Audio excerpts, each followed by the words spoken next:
Hello students, hope सब मजे में होंगे। आगे बढ़ते हैं अपन एसिड बेस एंड सॉल्ट में। और ये अपना 5th लेक्चर होगा जिसमें अपन आज strength of acid and base के बारे में पढ़ने जा रहे हैं।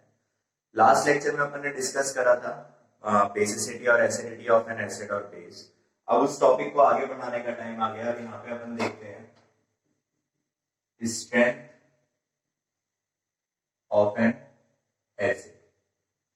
देखो, मैंने स्टार्टिंग में भी बताया था हमारा ज्यादा फोकस एसिड पे रहता है क्योंकि एसिड ही कोरोसिव होते हैं और यही ज्यादा इफेक्ट करते हैं या ज्यादा रिएक्टिव होते हैं।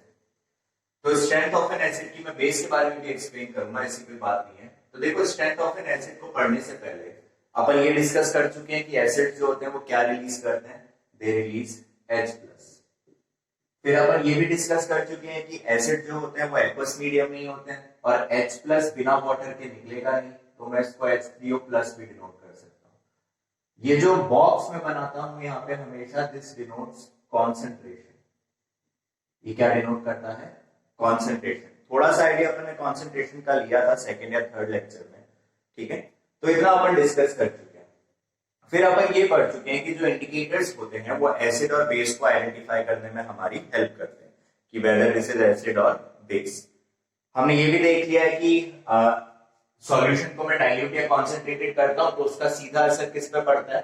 H+ और OH- की कॉन्सेंट्रेशन पे। ध्यान है, मैंने एक एग्जांपल लेके बताया था 10 ml, उसमें पानी मिलाया तो यहाँ पे 100 ml हो गया। आई होप रिमेंबर, ठीक है। तो इसी में अपन आगे देखते हैं। अब देखो क्या होगा अगर हमने ये सारी चीजें पढ़ ली है डाइल्यूट और कॉन्सेंट्रेशन की, तो ये जो अभी हमने काम करा ये तो थ्योरेटिकल था पूरा, तो इसको हम बोलते हैं, अभी हमने इसका क्या करा है, हमने करा है क्वालिटेटिव एनालिसिस। अभी हमने सारी चीजें थियोरेटिकली देखी है, हमने कोई भी चीज कैलकुलेट कर नहीं देखी है। तो जब ये सारा सेम कंसेप्ट अपन मैथमेटिकल टर्म्स में पढ़ेंगे उसको बोलते हैं क्वांटिटेटिव एनालिसिस। मतलब अब अपन क्वांटिटी पे फोकस कर रहे हैं, नॉट ऑन क्वालिटी। क्वालिटी हम देख चुके हैं कि कैसे क्या चीज होगी, वो हम देख चुके हैं। तो अब हम चलते हैं उसके न्यूमेरिकल पोर्शन पे। तो न्यूमेरिकल पोर्शन पे बढ़ते हुए अब देखो एसिड स्ट्रॉन्ग है या वीक है। अभी हमने सिर्फ वर्बल बात करी है कि HCl भैया स्ट्रॉन्ग एसिड है और एसिडिक जो है वो वीक है, ठीक है। लेकिन आप और मैं एसिड के बारे में जज करने वाले कौन होते हैं? तो उसके लिए यहां पे एक कंसेप्ट आया, that is the concept of pH scale. 1909 में सोरेनसन नाम के एक साइंटिस्ट ने इस टर्म का इजाद करा कि मैं पीएच को यूज करूंगा किसी भी एसिड की स्ट्रेंथ आइडेंटिफाई करने के लिए, ठीक है। देखो, P स्टैंड्स फॉर पोटेंस। ये एक जर्मन वर्ड है और इसका मीनिंग होता है पावर। तो बेसिकली यहां पे क्या कंसेप्ट था कि पीएच एक ऐसा नंबर है, पीएच एक ऐसा नंबर है जिसको जब भी मैं 10 के एक्सपोनेंट में माइनस साइन के साथ रखूंगा तो वो मेरे को देगा H+ का कॉन्सेंट्रेशन। देखो, स्क्वायर ब्रैकेट का मतलब कॉन्सेंट्रेशन, मतलब इससे मुझे पता चलेगा कि H+ कितना निकल रहा है उस एसिड से, ठीक है। अब किसी एसिड से ज्यादा H+ निकल रहा है तो वो ज्यादा एसिडिक होगा, किसी एसिड से कम H+ निकल रहा है तो वो लेस एसिडिक होगा। तो ये बेसिक कंसेप्ट था। वर्ड्स में अगर लिखना चाहो तो pH is a number which is when raised to 10 with a negative sign gives the concentration of H+। एक बेसिक कंसेप्ट ये था। जैसे फॉर एग्जांपल अगर मैं यहां पे बोलता हूं कि एक एसिड है मेरे पास, एसिड 1, और उसके लिए मुझे pH बोल रहा है कि pH है 1, तो क्या मीनिंग हुआ उसका? 10 टू द पावर -1 उसमें H+ का कॉन्सेंट्रेशन होगा। और जब भी ये कॉन्सेंट्रेशन की हम बात कर रहे हैं, इसकी यूनिट फिक्स है मोल पर litre. Unit is fix, that is mole पर लीटर, ठीक है। और ये जो मोल पर लीटर है इसको हम मोल कंसेप्ट में आगे देखेंगे, इसको हम क्या बोलते हैं? This is known as molarity, also denoted by capital M। तो कई बार मोल अपॉन लीटर की जगह पे कैपिटल M भी लिखा हुआ मिल सकता है, विच मींस मोलैरिटी, ठीक है। तो यहां पे मैं क्या बोलूंगा, इसको स्टडी करने का क्या तरीका होगा? H+। इसको क्या बोलते हैं हम? इसको हम बोलते हैं कॉन्सेंट्रेशन ऑफ H+, ठीक है। बॉक्स लगाने की जरूरत नहीं है, बॉक्स अपन यहां लगा चुके हैं। Concentration of H plus is equal to 10 to the power minus 1, मतलब 1/10, मतलब 0.1। तो 0.1 m भी लिख सकता हूं मैं इसको मोलैरिटी, या फिर मैं इसको 0.1 मोल्स अपॉन लीटर भी लिख सकता हूं। ठीक है, दोनों सेम चीज है लेकिन यूनिट इंपॉर्टेंट है। तो हमेशा अपन को यही यूनिट यूज करनी है अभी के लिए, आगे बाकी यूनिट्स में अपन हायर क्लासेस में डील करेंगे। तो इसका ये मीनिंग हुआ कि जो मैंने ये एसिड 1 लिया है उससे जो एक्वस सॉल्यूशन बन रहा है उसमें इतने मोल्स पर लीटर मेरे को H प्लस के मिल रहे हैं। ठीक है, ये यहां पे कंसेप्ट होता है पीएच का। ठीक, चलो इसमें एक चीज और देखते हैं। अब ये जो पीएच है इसको मैं एक और तरीके से डिफाइन कर सकता हूं। अभी देखो, अभी हम बात नहीं कर रहे हैं कि वैल्यू क्या, सिग्निफिकेंस क्या है, वो हम बात करेंगे। मैं यहां पे ऐसे भी लिख सकता हूं that pH is minus of log concentration of H plus, negative logarithm base 10। जब मैं लॉग लिखता हूं तो बेस 10 होता है, जब हम एनएल लिखते हैं तो बेस ई होता है। ये मैथ्स में पढ़ोगे, बेसिक मैथ्स में। तो नेगेटिव लॉगरिथम बेस 10, इसके बारे में जानने के लिए शुभम सर के लेक्चर्स होंगे बेसिक मैथ्स के, वो रेफर कर सकते हो। नेगेटिव लॉगरिथम बेस 10 रहेगा और उसमें हम किसका कॉन्सेंट्रेशन ले रहे हैं, कॉन्सेंट्रेशन ऑफ H प्लस। ठीक है, तो इसमें अपन कुछ प्रॉपर्टीज देख लेते हैं जो लॉग की काम आएंगी, बाकी तुम वो लेक्चर जाकर देख सकते हो वहां पे। देखो, अगर लॉग के आगे इसका बेस 10 है और मैं यहाँ पे 10 और उसमें कुछ एक्सपोनेंट a लिख देता हूं, तो इसको मैं ऐसे लिख सकता हूं, this will be equivalent to a, क्योंकि log 10 10 इसका मतलब 1। ठीक है, इसकी वैल्यू कितनी हो गई, 1। इन शॉर्ट अगर मैं ऐसे लिखता हूं कि log 10 a, या चलो ये वाली प्रॉपर्टी काम नहीं आएगी अपने, एक और प्रॉपर्टी देखो, बेस हमेशा 10 रहेगा तो हम इसको कई बार डिनोट नहीं करते। मान लो ऐसा लिखा है log a minus log b, तो इसको हम क्या लिख सकते हैं, log of a upon b। Similarly अगर लिखा रहेगा log a plus log b, तो इसको हम मल्टीप्लाई करके लिख सकते हैं log a इंटू b। तो इससे ज्यादा प्रॉपर्टीज अपने काम में नहीं आएंगी इस चैप्टर में। इनफैक्ट ये दोनों प्रॉपर्टीज भी काम में नहीं आएंगी, मैंने ऐसे ही बता दिया। अपन को ये पता है तो अपना काम चल जाएगा। ठीक है, ठीक। तो देखो इसकी बात करते हैं, इसका मीनिंग क्या है। देखो, अब इसका मीनिंग ये हुआ, मैंने H प्लस का कॉन्सेंट्रेशन कितना लिया था अभी वाले एग्जांपल में, 0.1 है, या ऐसा बोल लो कितना आ रहा था। ठीक है, जो अभी हमने एग्जांपल लिया था। अब अगर मैं H प्लस और उधर pH मैंने कितना ले रखा था, pH वाज 1। अब हम इसमें रिवर्स जा रहे हैं, H प्लस का कॉन्सेंट्रेशन मैं यहां पे रख रहा हूं, तो pH is equal to minus of log 10 0.1। इसको थोड़ा और ढंग से लिखो तो देखो, इसको मैं ऐसे लिख सकता हूं 10 टू द पावर माइनस 1, क्योंकि 0.1 क्या है, 0.1 इज 1/10 और 1/10 का मतलब 1/10 टू द पावर 1, और एक्सपोनेंट ऊपर जाएगा तो -1 हो जाएगा। अब देखो यहाँ पे ये वाली प्रॉपर्टी यूज करो तो ये सिर्फ a बचना चाहिए, a इज -1, लेकिन माइनस साइन पहले से बाहर है, ये -1, ये कितना आ गया 1, तो pH इज 1। देखो रेक्टिफाई हो रहा है, हमने स्टार्टिंग वाले एग्जांपल में pH 1 लिया था, मेरा pH 1 आ भी गया। तो मैं दोनों तरीके से डिफाइन कर सकता हूं pH को, या तो ऐसे डिफाइन कर सकते हैं कि pH एक नंबर है जिसको 10 के एक्सपोनेंट में रेज करा जाता है तो H प्लस का कॉन्सेंट्रेशन मिलता है, या फिर ऐसे डिफाइन कर सकते हैं कि it is the negative logarithm of concentration of H plus. ठीक है, तो ये अभी बात हुई कि pH होता क्या है। अब यहां पे एक चीज अगर अपन देखें, एक एग्जाम्पल के थ्रू अपन उसको समझते हैं। ठीक है, देखो क्या कहना चाह रहा हूं मैं, यहाँ पे ये फॉर्मूला लिखा रहने देते हैं। अब देखो, इधर एक स्टेटमेंट होती है that pH is inversely proportional, pH is inversely proportional to concentration of H plus.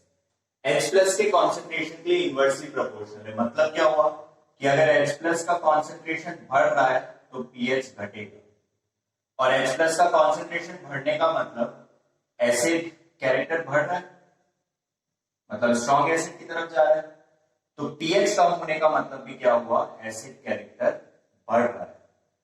तो अब देखो ये बहुत इंपॉर्टेंट पॉइंट, जब pH कम होगा तब मेरा एसिड विल बी स्ट्रॉन्ग। मतलब अगर मुझे एक सिंपल सी बात यहाँ पे दे रखी है कि देयर आर टू एसिड्स, मान लो क्वेश्चन ऐसे दे देता है there are two acids A and B, और ए के लिए हमको दे रखा है AH का pH is this and B का pH इज दिस।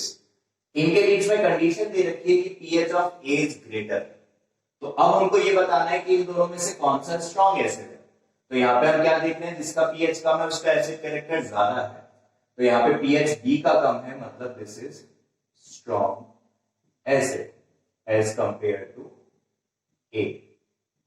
मतलब अगर मैं इसको A से कंपेयर करता हूं तो B जो होगा मेरा वो क्या होगा, एक स्ट्रॉन्ग एसिड होगा। क्लियर है ये बात। फिर इधर एक और पॉइंट अपन डिस्कस करते हैं, ये वाला पॉइंट जो यहाँ पे अपन ने लिखा है इसको समझते हैं। अभी तो सिर्फ मैंने स्टेटमेंट लिख दी, अपन इसको रेक्टिफाई कर सकते हैं। चेक करके दो वैल्यूज, ठीक है, क्या बोल रहा है, pH is inversely proportional to concentration of H+।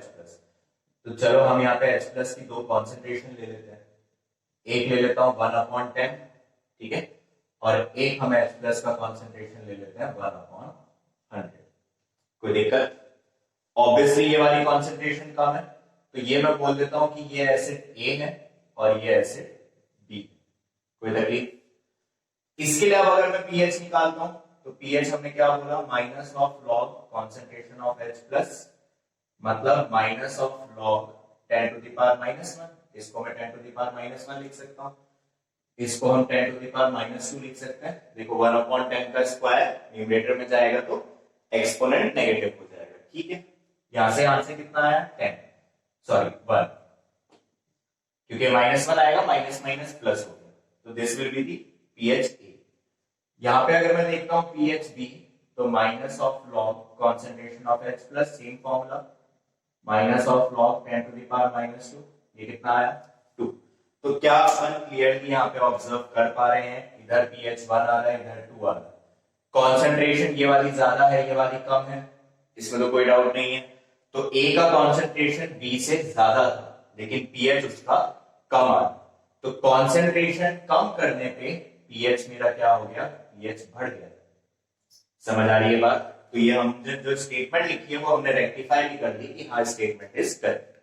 तो यहां से हमको पता चल रहा है that pH is inversely proportional to concentration of H+।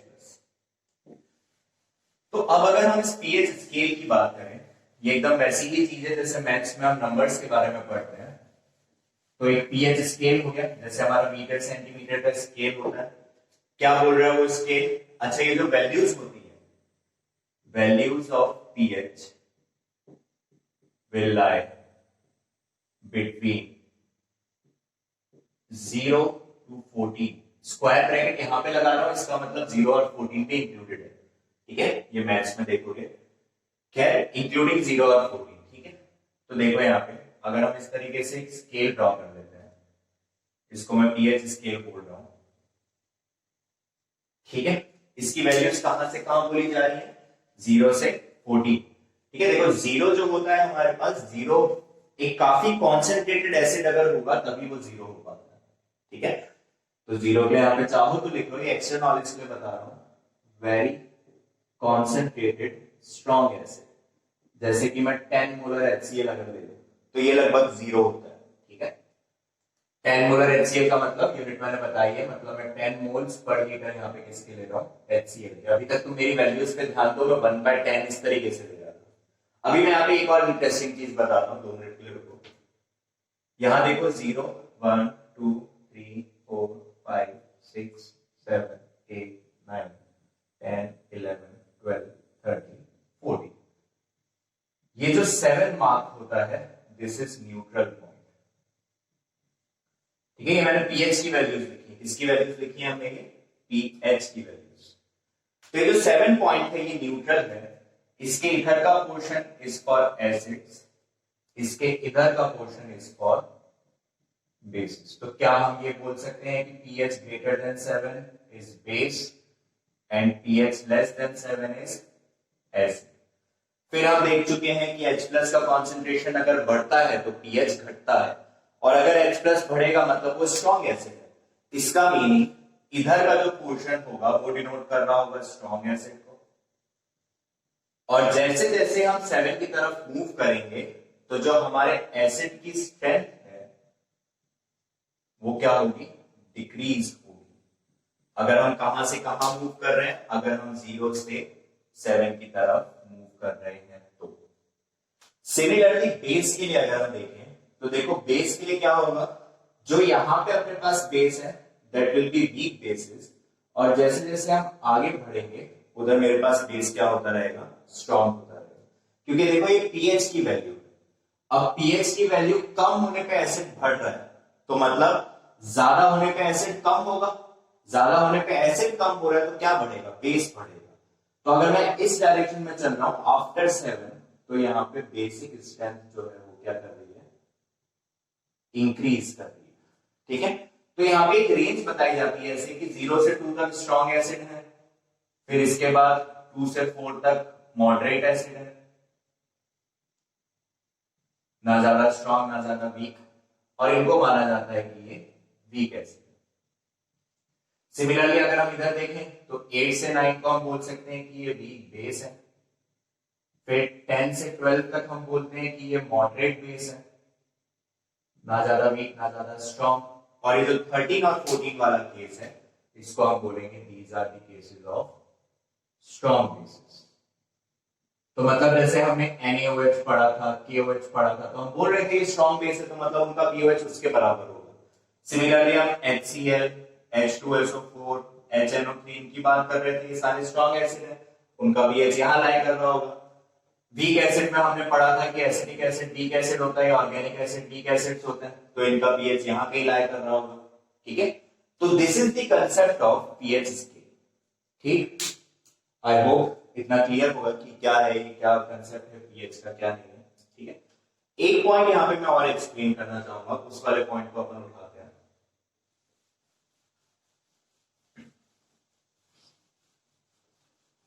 ठीक है, तो ये वीक बेस स्ट्रॉन्ग बेस का कंसेप्ट क्लियर है, किसको वीक बेस बोल रहे हैं, किसको स्ट्रॉन्ग बेस बोल रहे हैं।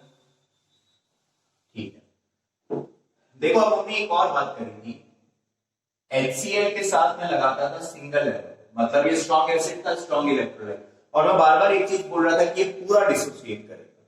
पूरा डिसोसिएट करने का अब मतलब समझो, अगर मुझे दे रखा है कि मेरे पास HCl की कॉन्सेंट्रेशन है 0.1 मोल्स पर लीटर, मतलब इसको ऐसे भी लिख के दे सकता है 0.1 मोलर, तो जब ये एक्वस सॉल्यूशन में जाएगा तो तुम ये मत बोलना कि सर हमको H+ की वैल्यू नहीं पता है, पता है हमको, क्योंकि क्या बोलना है, ये पूरा टूटेगा, पूरा टूटेगा, तो जितना HCl है ना भैया उतना ही H+ मिलेगा। बात समझ में आ रही है, क्यों मैं तब से ही बोले जा रहा था कि ये 100% डिसोसिएट करता है, ये यूज आएगा। अगर मुझे क्वेश्चन ऐसे दे देता है calculate pH of 0.1 molar HCl, तो मुझे अपने आप चमकना चाहिए कि ये स्ट्रॉन्ग एसिड है, तो सर ने बताया था ये पूरा डिसोसिएट करेगा, तो मतलब H+ भी यहाँ पे कितना होगा 0.1 मोलर। फिर मैं अपना फॉर्मूला लगाऊंगा pH का, minus of log concentration of H+, ये वाली वैल्यू यहाँ पे रखूंगा और आंसर निकाल दूंगा। क्लियर है बात? ठीक है, तो हमने स्ट्रॉन्ग एसिड और वीक एसिड डिस्कस कर ही लिया। ठीक है, उसमें कोई दिक्कत नहीं होनी चाहिए। pH ऑफ बेसिक सॉल्यूशन भी डिस्कस हो गया, एसिडिक सॉल्यूशन भी डिस्कस हो गया। कुछ डेली लाइफ के केसेस ले लेते हैं जिनका कि pH अगर हमको पता हो तो अच्छी बात है। ठीक है, जैसे कि कुछ pH वैल्यूज जो हमको ध्यान में रहे तो अच्छा है। जैसे मैंने ब्लड की बात करी थी चैप्टर की स्टार्टिंग में, 7.4 लिखवाया था मैंने, तो ये 7.3 से 7.5 तक वेरी करता है, मैंने एवरेज अमाउंट लिखवाई थी। ठीक है, सिमिलरली सलाइवा की बात करें, थूक की बात, तो ये 6.5 से 7.4 के बीच में वेरी करता है। ठीक है, तो लगभग न्यूट्रल ही है अपना सलाइवा। ठीक, साथ के साथ अगर यहाँ पे हम बात करें कुछ और, अच्छा एक और देख लो, कॉफी की अगर हम बात करते हैं, कॉफी 4.5 से 5.5 के बीच में लाई करेगा इसका pH। टोमेटो जूस की बात करें, ये लाई करेगा 4 से 4.4 के बीच में, एसिडिक है, खट्टा लगता है टमाटर। ठीक है, विनेगर की बात करो, मैं वही उठा रहा हूं जो हम ज्यादातर यूज करते हैं, विनेगर, ये चाउमीन में यूज होने वाली चीज, 3.4 से 4.4 तक वेरी करता है। फिर लेमन जूस लो, तो लेमन जूस देखो, lemon juice suppose to be acidic, तो ये अपना ज्यादा वेरी नहीं, 2 से 3 एसिडिक होता है, ये अच्छा खासा एसिडिक होता है, citric acid. Gastric juice, gastric juice का मतलब जो अपने पेट में एसिड है, HCl होता है, ये जनरली 1 से 3 तक वेरी करता है। ठीक है, एक और चीज यहां पे लिख सकते हैं, MgOH whole twice milk of magnesia, जिसकी हम बात कर रहे थे, मिल्क ऑफ मैग्नीशिया। इसका पीएच लगभग 8.5 के आसपास रहता है, क्योंकि बेसिक भी हमने पढ़ा था। ठीक है, तो देखो गैस्ट्रिक जूस एसिडिटी हुई, ये मिलाया, न्यूट्रलाइजेशन रिएक्शन हो गई। सिमिलरली यहाँ पे एक पॉइंट देखो, देखो this is acidic in nature. ठीक, तो इसको थोड़ा सा ध्यान रखना, क्योंकि अभी अपन यूजेस ऑफ पीएच की बात करेंगे, तो कॉफी पीना क्यों खराब है उसके बारे में अपन बात करेंगे आगे चल के। ठीक है, तो ये अपन ने कुछ जनरल केसेस देखे, जो पीएच वैल्यूज अगर मेरे को आइडिया हो तो बेटर रहता है टू अंडरस्टैंड आवर बॉडी, कि मेरे लिए क्या बेटर है, क्या चीज लेनी चाहिए, क्या चीज नहीं लेनी चाहिए। कुछ चीजों पे सवाल उठ सकते हैं कि सर यहाँ पे HCl क्यों लेना चाहिए, सॉरी लेमन जूस क्यों लेना चाहिए, जब वो एसिडिक है तो हमारी बॉडी के लिए एसिड खराब है। देखो लेमन जूस एसिड को एक्टिवेट कर देता है, जो बॉडी में अपने पास ऑलरेडी HCl है, उससे अपनी मेटाबॉलिक एक्टिविटीज बढ़ जाती है। तुमने कभी भी देखा हो तो lemon juice early morning suggest करा जाता है पीने के लिए, ताकि मेटाबॉलिज्म एक्टिवेट हो सके। अब इसको तुम ऐसे समझो कि तुम हो और तुम्हारा एक शैतान दोस्त है, तो तुम्हारी शैतानी तभी एक्टिवेट होगी जब तुम एक शैतान दोस्त के साथ होगे। सेम चीज यहाँ पे एक एसिड तभी एक्टिवेट होता है जब वो एसिड के साथ हो, अदरवाइज वो न्यूट्रलाइज हो जाएगा। ठीक है, तो to improve our metabolic activities lemon juice suggest करा जाता है। ठीक, अदरवाइज बियर इज लगभग 4 to 4.5, वाइन इज 2 से 2.8, ये इनके पीएच वैल्यूज में बता रहा हूं, तो ये हम बोला भी जाता है this is bad for our health. Similarly vinegar ज्यादा नहीं खाना चाहिए, it is acidic in nature, तो चाउमीन खाओ लेकिन एक लिमिटेड अमाउंट। ठीक है, अब देखो क्या होता है, अब अपन एक और चीज पढ़ते हैं यहाँ पे, ionic product of water, ionic product of water. इसको अपन हायर क्लासेस में पढ़ेंगे, KW से डिनोट करा जाता है। एक तरीके से क्या बोल रहा है कि जो वाटर है वो इस तरीके से रहता है, तो मतलब ये किसी भी एक सॉल्यूशन की बात कर रहा है। ठीक है, किसी भी एक एक्वस सॉल्यूशन की बात कर रहा है, तो कहने का मतलब ये है कि इन एनी एक्वस सॉल्यूशन, ठीक है, product of concentration of H plus and OH minus is constant at constant temperature। देखो टेम्परेचर ऊपर नीचे करोगे तो वो तो फिर सॉल्युबिलिटी वगैरह बहुत सारे फैक्टर्स चेंज हो जाएंगे, तब फिर चीजें चेंज हो सकती है। लेकिन अगर मैं कांस्टेंट टेम्परेचर की बात कर रहा हूं, वो भी STP मतलब 298 केल्विन, तो ये जो प्रोडक्ट है मतलब H प्लस आयंस का और OH माइनस आयन का किसी भी सॉल्यूशन में, whether it is acidic, basic और न्यूट्रल, ये कांस्टेंट क्वांटिटी होती है। और एट 298 केल्विन जिसकी हम बात कर रहे हैं, KW जिसकी मैं बात कर रहा हूं, इसको हम लिखते हैं concentration of H plus into concentration of OH minus, and this value is fix 10 to the power minus 14। किसी भी सॉल्यूशन के लिए ध्यान रखें, फॉर एसिडिक, बेसिक और न्यूट्रल। ठीक है, this amount is always fixed। concentration into concentration है तो यूनिट concentration की ही आएगी। ये समझ में आ रहा है, ये कांस्टेंट वैल्यू होती है। अब इसका मीनिंग क्या है? if my solution is neutral, if my solution is neutral, तो न्यूट्रल सॉल्यूशन में जो pH होगा वो POH के बराबर होना चाहिए। कहने का मतलब क्या हुआ है यहाँ पे कि जो H प्लस का कॉन्सेंट्रेशन है वही कॉन्सेंट्रेशन OH माइनस का होना चाहिए। तो कहने का मतलब ये भी हुआ कि जो H प्लस का कॉन्सेंट्रेशन है वही कॉन्सेंट्रेशन OH माइनस का भी होना चाहिए। तो अगर न्यूट्रल सॉल्यूशन के लिए मैं ये वाली चीज देखता हूं, तो in neutral solution H plus will be 10 to the power minus 7 moles per liter and OH minus will also be 10 to the power minus 7 moles per liter। दोनों का प्रोडक्ट आ रहा है 10 to the power minus 14 और दोनों की concentration बराबर आने से सॉल्यूशन भी क्या हो गया मेरा, न्यूट्रल हो गया। तो अगर मैं न्यूट्रल सॉल्यूशन की बात करता हूं तो ये लिखा है। ठीक है, एसिडिक और बेसिक में मैं कुछ क्वेश्चंस लेके इसको एक्सप्लेन करता हूं कि एसिडिक में क्या होगा और बेसिक में क्या होगा। जैसे अगर चाहो तो क्वेश्चन अपन अभी ले लेते हैं। देखो जैसे पीएच पे कुछ क्वेश्चन अगर ले अपन, सबसे पहले इस आयनिक प्रोडक्ट का क्वेश्चन ले लेता हूं। लेट से हमको दे रखा है कि in solution A concentration of H plus ion is कितना लेना चाहोगे? 10 to the power minus 3 ले लेते हैं, ठीक है। देन या OH माइनस दे दो, concentration of OH minus ion is 10 to the power minus 3, then find the pH of solution। चलो थोड़ा सा और इसको एक स्टेप आगे ले जाते हैं, pH ऑफ सॉल्यूशन निकालने की बात कर रहे हैं। अब देखो अगर तुमको pH निकालना है तो सबसे पहले क्या चाहिएगा? H प्लस का कॉन्सेंट्रेशन पूरे सवाल में कहीं नहीं दे रखा, ठीक नहीं दे रखा तो कोई बात नहीं। OH माइनस का कॉन्सेंट्रेशन दे रखा है 10 टू द पावर माइनस 3।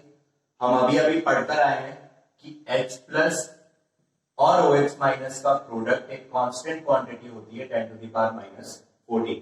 तो अगर मैं यहाँ पे सब्स्टिट्यूट करता हूं तो ये 10 to the power minus 3, 10 to the power minus 14, यहाँ से H प्लस कितना आ गया, इसको डिनोमिनेटर में लेके जाओ 10 टू द पावर माइनस 3, ऊपर जाके मल्टीप्लाई हो जाएगा 10 टू द पावर माइनस 11। मतलब इतना H प्लस का कॉन्सेंट्रेशन है। यूनिट लिख लो, कैपिटल M लिख लो या मोल्स पर लीटर लिख लो। अब मुझसे pH पूछ रहा है, pH क्या होता है? pH is minus of log concentration of H plus, तो minus of log concentration 10 to the power minus 11 आई, लॉग की प्रॉपर्टी, तो माइनस 11 आगे आ जाएगा मतलब 11। तो pH इज 11। pH 11 होने का मतलब क्या मतलब हुआ? सॉल्यूशन इज बेसिक, क्योंकि pH क्या है? This pH is greater than 7, और pH अगर ग्रेटर देन 7 है तो इस सॉल्यूशन पे हम एक और कमेंट कर सकते हैं कि ये तो सॉल्यूशन A मुझे दे रखा है, solution is basic in nature. Clear है ये बात? ठीक है, चलो फिर कुछ क्वेश्चंस और ले लेते हैं।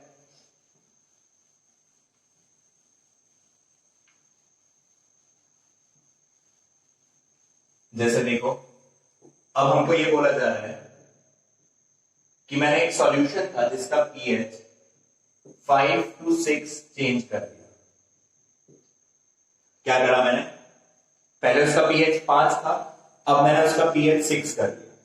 मतलब मैं टूवर्ड्स बेसिक कैरेक्टर उसको लेकर जा रहा हूं, तो मैंने H प्लस का कॉन्सेंट्रेशन कम किया हो, ठीक है।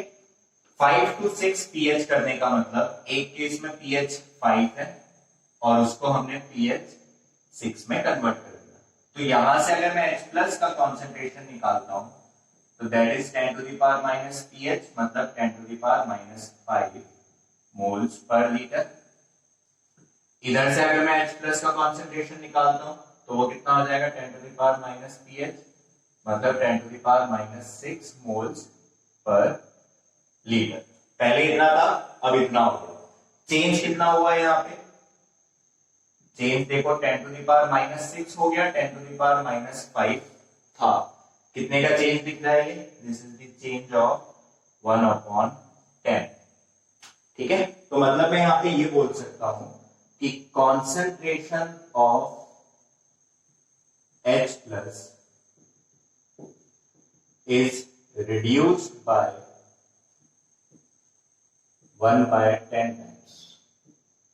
मैंने 1/10 टाइम्स क्या कर दिया? उसको रिड्यूस कर दिया। और देखो रिड्यूस होना भी चाहिए था, हम pH 5 से 6 ले जा रहे हैं, मतलब मैं उसको बेसिक कैरेक्टर की तरफ ले जा रहा हूं, तो एसिडिटी कम कर रहा हूं। और एसिडिटी कम कैसे होगी? जब मैं वहां से H प्लस को रिमूव कर दूं, ठीक है। क्लियर है आई होप ये कंसेप्ट की किस तरीके से सॉल्व करते हैं pH के क्वेश्चंस, ठीक है। अब देखो एक टॉपिक और देखते हैं अपन इसमें आगे, that is universal indicator. Theoretical portion है सिर्फ, ना हमको ये जानना है कि यूनिवर्सल इंडिकेटर कैसे बनाते हैं, क्या होता है, वो सारी चीजें बहुत डिटेलिंग में चली जाती हैं, पीएचडी नहीं करना है हमको। तो देखो यूनिवर्सल इंडिकेटर की अगर हम बात करें तो ये ऐसे इंडिकेटर्स होते हैं जिनमें कि जो अपने कॉमन इंडिकेटर्स हैं, लिटमस हो गया, फिनोक्सिलिन हो गया, मिथाइल ऑरेंज हो गया, इसी टाइप से काफी सारे इंडिकेटर्स को मिक्स करके एक यूनिवर्सल इंडिकेटर बनाया जाता है। अब सवाल उठता है कि इसकी जरूरत क्यों पड़ी। तो देखो अभी तक जो इंडिकेटर्स हैं हमारे पास वो हमको सिर्फ ये बताते हैं कि अच्छा ये एसिड है या बेस है, लेकिन वो ये नहीं बताते हैं कि एसिड स्ट्रॉन्ग है या वीक है। तो अब तो स्ट्रेंथ इंपॉर्टेंट है ना, अब हम इतना सीख चुके हैं तो मुझे पता होना चाहिए स्ट्रॉन्ग एसिड है या वीक एसिड है। तो उसके लिए कंसेप्ट आता है यूनिवर्सल इंडिकेटर का।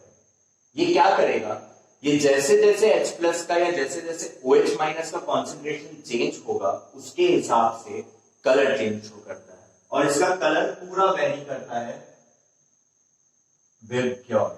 रेनबो की तरह। ठीक है, जैसे अगर मैं वही पीएच स्केल की बात करूं तो जो अपना बीच वाला पोर्शन है, न्यूट्रल वाला पोर्शन, वहां पे तो एक ग्रीन कलर शो करता है, वहां पे क्या शो कर रहा है, ग्रीन। एकदम एक्सट्रीम पॉइंट पे पर्पल बोल लो या वॉयलेट बोल लो अकॉर्डिंग टू विपक्योर, और इधर एकदम रेड। बीच में यहां पे वेरी करेगा येलो से ऑरेंज पूरी कैटेगरी, ये पूरा पोर्शन वेरी करेगा इन दी रेंज ऑफ ब्लू। जैसे पेंट होता है, कंप्यूटर में पेंट यूज करा है, उसके एडवांस पेंट सेटिंग में कभी जाते हैं तो एक कलर का पूरा स्पेक्ट्रम बना होता है, सेम वैसा सा कुछ यहाँ पे ऑब्जर्व होगा। तो अब यहाँ पे हम ये बोल सकते हैं कि अगर स्ट्रॉन्ग एसिड होगा तो उस केस में मैं क्या कलर ऑब्जर्व करूंगा, रेड कलर। अगर थोड़ा वीक एसिड है तो आइदर येलो और ऑरेंज। ठीक है, या ऐसा बोल सकते हो वीक एसिड के केस में येलो और मॉडरेट के केस में ऑरेंज, क्योंकि अगर मैं कलर को देखूं तो ऑरेंज और येलो का ये कंसेप्ट है। ठीक है, सिमिलरली अगर काफी स्ट्रॉन्ग बेस है तो क्या कलर शो होगा, यूनिवर्सल इंडिकेटर का पर्पल, मतलब towards the side of violet और इंडिगो। और अगर मेरे पास वीक बेस है तो वीक बेस के केस में जो कलर हम ऑब्जर्व कर रहे होंगे that will be blue. So this is the concept of universal indicator. I hope clear हो गई, इतना कोई डिटेलिंग जरूरी नहीं है उसमें। ठीक है, अब देखो अपन चलते हैं कि पीएच का अपनी डेली लाइफ में क्या इस्तेमाल हो सकता है। ठीक है, डेली लाइफ में हम पीएच को कहां पे यूज कर सकते हैं।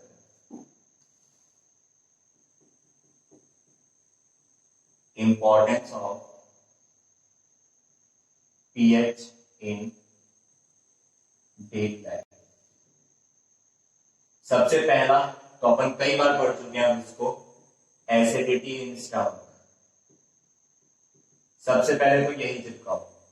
अब तुमको ये भी पता है स्टमक में एसिड कौन सा होता है, HCl। अभी हमने इसकी रेंज देखी, काफी स्ट्रॉन्ग एसिड है। ठीक है, 1 से 3 के बीच में रेंज रहती है गैस्ट्रिक जूस की। तो जब भी पेट में एसिडिटी होती है तो हम क्या करते हैं, हम पीएच बैलेंस करने की कोशिश करते हैं। अब अगर डॉक्टर के पास जाओगे वो एसिडिटी के लिए क्या देगा, एंटासिड। ठीक है, मेडिसिन है एंटी एसिड, एसिड को काटने वाला, मतलब कोई एल्कली देगा। ठीक है, या फिर ठंडा दूध पीने के लिए बोलती है मम्मी क्योंकि उसका भी नेचर एल्कलीन है, या फिर मिल्क ऑफ मैग्नीशिया कई लोग पीते हैं। तो ये सारी चीजें एसिडिटी को कंट्रोल कर रही है। कैसे कंट्रोल कर रही है, क्योंकि गैस्ट्रिक जूस का पीएच था 7 से कम, और इसके कारण एसिडिटी पैदा हुई, मतलब इरिटेशन होने लगा, तो उसको न्यूट्रलाइज करेगा अगर कोई अल्कलाइन मीडियम मिला देते हो तो। पहला यूज सिंपल यूज। ठीक है, सेकंड इंडस्ट्रियल यूज क्या होगा, इंडस्ट्रीज में भी पीएच का यूज होता है। देखो इसके बारे में भी हमने बात करी थी, न्यूट्रलाइजेशन रिएक्शन ही है बेसिकली। हमने देखा था एसिड रेन का कंसेप्ट। ठीक है, इंडस्ट्रियल या फिर इसको प्लांट्स एंड एनिमल्स सेंसिटिविटी के हिसाब से भी लिख सकते हो, क्योंकि अल्टीमेटली हम पॉइंट को वहीं लेके जाएंगे। देखो अगर मेरा पीएच जो है वो 5.5 से कम हो जाता है, जो रेन वाटर है उसका पीएच अगर 5.5 से क्या हो जाता है, कम हो जाता है, तब फिर वो कहलाता है एसिड रेन। ठीक है, नॉर्मली हर किसी को एसिड रेन नहीं बोलेंगे, ऐसा नहीं है कि CO2 और CO2 उसके अंदर जाकर मिल गया तो वो एसिड रेन नहीं होगा। एसिड रेन उसको बोला जाता है जब पीएच 5.5 से कम हो जाता है। अब ये एसिड रेन क्या करेगा, ये एसिड रेन जाएगा रिवर में। रिवर के अंदर क्या है, उधर है एक्वेटिक एनिमल्स। एक्वेटिक एनिमल्स को एसिड की आदत है नहीं, एसिड जाएगा उनके अंदर, क्या होगा, खत्म हो जाएगा, मर जाएगा। सेम चीज एसिड रेन है, कहां जाएगी, सॉइल में। सॉइल में क्या होते हैं, प्लांट्स प्लांट्स भी क्या होंगे, मर जाएंगे। ठीक है, तो ये सारे प्रॉब्लम एसिड रेन से पैदा हो सकते हैं, तो उसके लिए हमको पता होना चाहिए कि अगर पीएच इस रेंज से कम हुआ तो एसिड रेन पैदा होगी। तो मेरा मेन मोटिव क्या रहना चाहिए कि मैं SO2 CO2 या लाइम जो भी यूज करके इस पीएच को इतना ना होने दूं। जनरली इंडस्ट्रियल वेस्ट से ही हो रहा है, ये फॉसिल फ्यूल्स ज्यादा मेजर रीजन वही है। ठीक है, तो ये पीएच का वहां पे भी अपने पास यूज आ सकता है।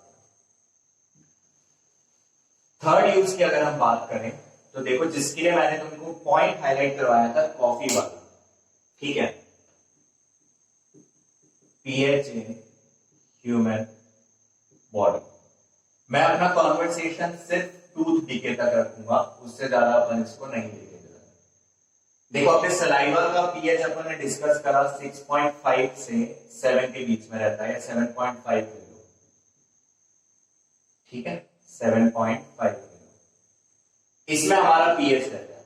ठीक है, अब देखो, कॉफी ज्यादा पीने से भी दांत खराब हो जाएंगे ऐसा बोला जाता है। क्यों खराब हो जाएंगे? कॉफी का पीएच देख रहे हो एसिडिक लेवल पे था, तो अपने दांतों में जो होता है, दैट इज कैल्शियम फॉस्फेट। और ये पता होगा कि ये अपनी बॉडी का सबसे स्ट्रॉन्गेस्ट एलिमेंट है, सबसे स्ट्रॉन्गेस्ट कंपाउंड है। ठीक, इसके बारे में कुछ चीजें जानना जरूरी है। It can not dissolve in water, वरना तो हम पानी पिएंगे तो अभी तक दांत सारे खत्म हो जाने चाहिए थे। लेकिन अगर हमारा पीएच लेस देन 5.4 हो जाता है या लेस देन 5 हो जाता है, तब क्या होगा? तब ये जो कैल्शियम फॉस्फेट है हमारा, ये डिके करना स्टार्ट करेगा। वही होता है दांत टूटना। ठीक है, अब ये पीएच कम होने के क्या क्या रीजंस हो सकते हैं? देखो, तुमने लिया मिठाई खाई, शुगर इंटेक, या फिर कोई सा खाना दांतों में फंस गया, तो जो माउथ में क्या प्रेजेंट है, बैक्टीरिया प्रेजेंट है, वो इसको डिकम्पोज करेंगे। ठीक है, और शुगर के बारे में आगे चल के हम पढ़ेंगे 12th में, पूरा एक चैप्टर है बायोमोलिक्यूल्स। तो ये बेसिकली होते हैं ग्लूकोज, फ्रुक्टोज, सुक्रोज, कार्बोहाइड्रेट्स। तो ये सारी चीजें, इन सब में एल्डिहाइडिक फंक्शनल ग्रुप होता है। जब बैक्टीरिया उस पर अपना काम करना चालू करता है तो वो रिलीज करता है एसिड। अब अगर एसिड रिलीज हो रहा है, इसका मतलब पीएच जा रहा है नीचे, और अगर पीएच इससे कम हो गया, ठीक है, तो ऐसा नहीं है एक साथ डिके हो जाएगा, धीरे धीरे डिकम्पोज होना स्टार्ट होगा। तो ये अपने टूथ डिके का एक बहुत बड़ा रीजन बन सकता है। इसलिए बोला जाता है कि या तो खाओ मत, और खाओ तो सोने से पहले ब्रश करके सो, क्योंकि जो टूथपेस्ट जनरली हम यूज करते हैं, ठीक है, जितने भी टूथपेस्ट हम यूज करते हैं, they are alkaline in nature. उनका नेचर कैसा होता है? एल्कलाइन नेचर होता है। तो वो फिर से पीएच बैलेंस कर देता है माउथ का, और सब ठीक है। ठीक, चलो फिर अगला एक और अपन देख लेते हैं नेचर के बारे में। फोर्थ यूज की अगर हम बात करें तो ये भी हम पहले डिस्कस कर चुके हैं। जैसे हनी बी ने काटा या चींटी ने काटा, इन दोनों में क्या होता है? Formic acid. तो फॉर्मिक एसिड क्या करता है? बॉडी में एकदम से जो दर्द होता है, इरिटेशन होता है, वो इस फॉर्मिक एसिड की वजह से होता है। क्या उपाय है? कोई भी बेस के साथ न्यूट्रलाइज कर लो, साबुन रगड़ लो, बेकिंग सोडा रगड़ लो, तो वो न्यूट्रलाइज हो जाएगा, उतना असर नहीं होगा। ठीक है, फिर देखो, अच्छा यहां पे अगर अपन एक और बात करें, हनी बी और एंट का एग्जांपल तो मैंने दे दिया, और किससे कटवाना है? देखो, एक येलो वास्प होता है, इसमें जनरली कंफ्यूजन करते हो ततैया और मधुमक्खी। मधुमक्खी इज हनी बी, ततैया इज येलो वास्प। तो जो येलो वास्प होता है, अब इसमें अपन डिफरेंस नहीं समझ पाते हैं अभी तक, अब तुम बता सकते हो। ये जब काटता है फॉर्मिक एसिड आता है, और इसके जो डंग होता है उसका नेचर एल्कलाइन होता है। येलो वास्प का जो डंग होता है उसका नेचर एल्कलाइन होता है, it is basic in nature. अब घर में मेरे पास कौन सा एसिड प्रेजेंट है? घर में प्रेजेंट है मेरे पास विनेगर, तो इसको ट्रीट कर लो विनेगर से। क्या लगा लो यहाँ पे? विनेगर लगा लो। क्लियर है बात?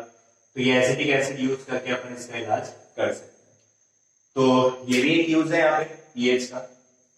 ठीक है, फिर देखो, अच्छा, मैं नेचर की बात कर रहा था, तो नेचर का एक एग्जांपल और ले लेते हैं। देखो, नेचर जो होता है काफी कॉम्प्लीमेंट्री होता है।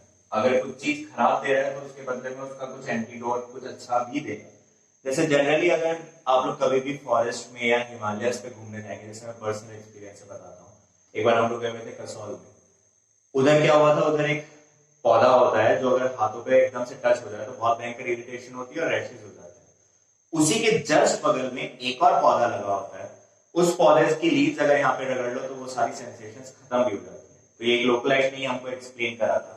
अब ये क्या कंसेप्ट होता है, जनरली नेटल प्लांट्स होते हैं जिन पे कुछ स्टिंग लाइक हेयर्स होते हैं,